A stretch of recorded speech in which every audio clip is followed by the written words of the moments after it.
Hello, I'm Efrosyni Boutsikas and I teach ancient Greek religion, mythology, architecture and astronomy at the University of Kent.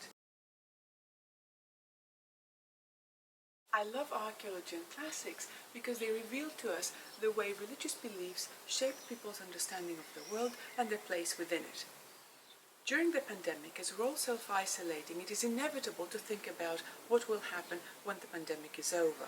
So what I will talk to you about today is an example of what the ancient Greeks did after similar events. We're in the mid-5th century BC, and the people of Figalia, a small town in Arcadia, started building a temple to Apollo Epikourios on a mountain peak over 1,000 meters above sea level, approximately 10 kilometers uphill from the city. When the Greek traveler Pausanias visited the sanctuary 600 years later, he noted that the temple was dedicated to Apollo in thanks for helping the Figalians during a plague.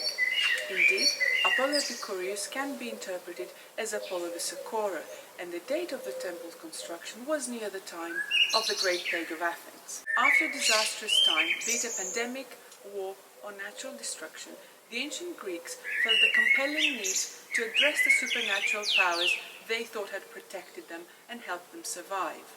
But such endeavors, which addressed out-of-the-ordinary events, could not be contended with ordinary deeds.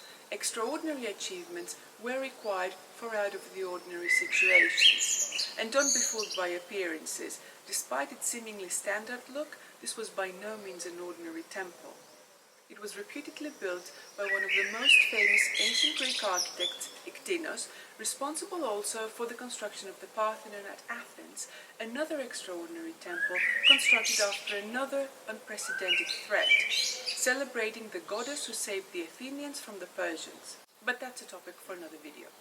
Now let's look at what is unique about the temple at Bassae. Its particularly long and narrow plan made the temple's interior rather dark. It has two entrances, the main towards due north and a side entrance facing the rising sun in the east, which if left open on particular days in the year, allowed bright light to flood the back section of the temple. Another unusual feature is the positioning of the last pair of interior columns. They're not placed perpendicular to the wall as the others, but at an angle.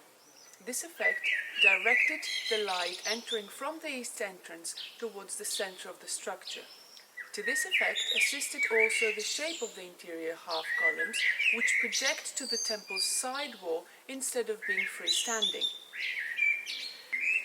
And as if these features did not make the structure stand out, this is the first temple to incorporate all three architectural orders: a Doric exterior, an Ionic interior, and a single Corinthian column at the place where usually the god's cult statue stood.